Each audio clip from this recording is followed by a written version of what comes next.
مجھے کوئی پریشانی نہ ڈر نہیں، جہاں اتنی لڑائیاں لی وہاں ایک اور اچھی لڑائی لے لوں گا. لیکن میرا پرابلم یہ ہے کہ سر یہ پالیسیز کو اگر ہم سنبھال نہیں سکتے تو پھر سر ہم پھر ملک کو آگے کس طرح لے کے چلیں گے؟ اور اس کے اندر جو ڈیویشن ہوئی ہے، وزیر کہہ رہا ہے مجھے نہیں پتا، دوسرا وزیر کہہ رہا ہے مجھے نہیں پتا، سیکرٹریز کہہ رہے ہیں مجھے نہیں پتا، ایف بی آر کہہ رہی ہے مجھے نہیں پتا، بورڈ آف انجینئرنگ بورڈ کچھ اور کہہ رہی ہے اس کو نہیں پتا. والد نے کہا دو روٹی کھا لینا، آئی ایم ایف نے کہا ہے. والد نے کہا ایک دفعہ نہانا، آئی ایم ایف نے کہا. یہ تو ہم نہیں ڈرامے کر سکتے نا کہ آئی ایم ایف نے کہا ہے. آئی ایم ایف نے تو یہ شرائط نہیں کی کہ آپ چیری پک کر لیں. فائنانس کمیٹی کے اوپر سر ہاؤس کی میں توجہ چاہتا ہوں. سر محسن عزیز صاحب کا بھی میں شکریہ ادا کرتا ہوں.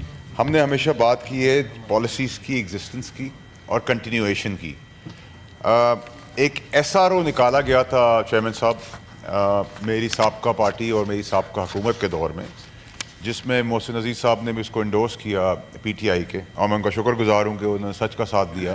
اور اس ٹائم پہ ایک ایس آر او نکالا گیا اور اس ایس آر او کے تحت ایس آر او بعد میں نکلا اور اس کمپنی کو اربوں روپے کا فائدہ پہنچ گیا کہ وہ ایس آر او اسپیسیفک تھا اس کمپنی گاڑیوں کی کمپنی کی.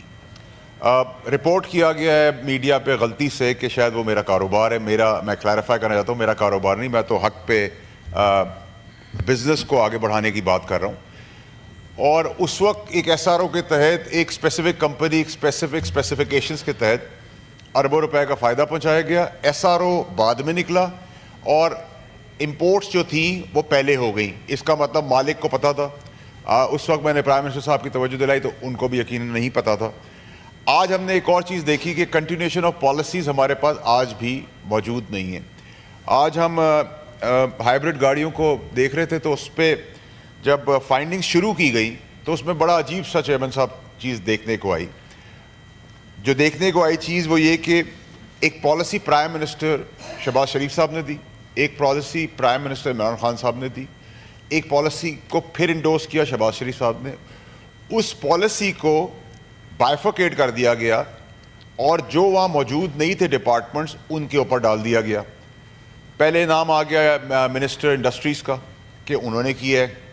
ان کے ڈپارٹمنٹ نے کہا کہ ہم نے نہیں کیا، انجینئرنگ بورڈ نے کیا ہے. انجینئرنگ بورڈ کو بلا لیا تو انہوں نے کہا جی ایف بی آر نے کیا. اب ہوا کیا ہے کہ ایک آرٹیکل ہے، ایک اسکیجول 8 کے تحت آئٹم 73 کو اومٹ کر دیا ہے بغیر کسی کو بتائے، اور ایک نیا سرچارج لاگو کر کے ایک پالیسی کے تحت لاکھوں ڈالرز کا انویسٹمنٹ کرا کر اس پالیسی کو ڈیویٹ کر دیا.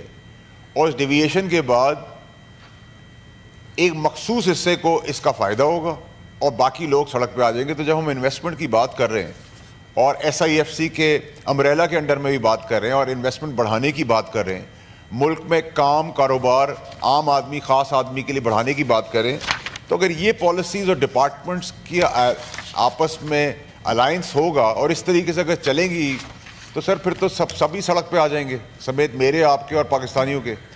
اب توجہ دلانے کی بات یہ سر کہ یہ جب اومٹ کیا گیا تو آج تک کسی کو پتہ نہیں ہے. Heads should roll now. اب تو ہمیں اس کی اسحاق ڈار صاحب کی موجودگی کا فائدہ اٹھاتے ہوئے ہم چاہیں گے کہ وہ بھی اس ایشو کو دیکھیں اور اس میں جو ملوث افراد ہیں ان کی اکاؤنٹیبلٹی ہو، ان کو پنشمنٹ ملے.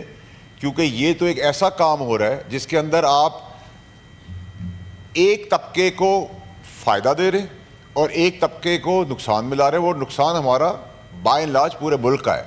اس میں ہوا یہ کہ جی پھر آپ نے الیکٹرک کارز کے اوپر بھی ڈیوٹی امپوز کر دی. مشورہ یہ تھا کہ جی اگر الیکٹرک کارز بنیں گی تو ہم ان پہ ڈیوٹیز امپوز کر دیں گے. ابھی تو بننا شروع نہیں، دور دور تک کوئی نظر نہیں آ رہا بننے کے لیے، لیکن ہم نے ان پہ امپوز کر دی. تو جنہوں نے آج منگوا لی ہے ان کو 100 روپے کی پڑی ہے، جن کی ٹرانزٹ میں ہے ان کو 400 روپے کی پڑے گی تو سڑک پہ آ جائیں گے. تو ہم کاروبار کو کیا سپورٹ کر رہے ہیں؟ نمبر 1. نمبر 2 سر یہ کہ یہاں چیری پک کی گئی ہے. یہاں ایک اسکیجول سے ہٹا کر آئٹم 73 کو ریموو کر دیتے ہیں بغیر بتائے، اور ایک ان میں سے باقی ساری چیزیں اسٹیگننٹ رہتی ہیں. 16 سے 21 کی پالیسی ٹھیک رہتی ہے اور 21 سے 26 کی پالیسی کے اندر ڈیویشن آ جاتی ہے. وہ ڈیویشن اگر آ گئی تو اگر سر ہم حکومت پاکستان کی بات کو کنسیل کر کے اس کو اگری کر کے اگر اس کو نہیں بھروسہ کریں گے، یہ میں نہیں کہہ رہا یا کوئی عام آدمی نہیں کہہ رہا، یہ government of Pakistan commitment promise کر رہی ہے. اور پرومس کرنے کے بعد اگر کمٹمنٹ دینے کا رائٹنگ میں اس کو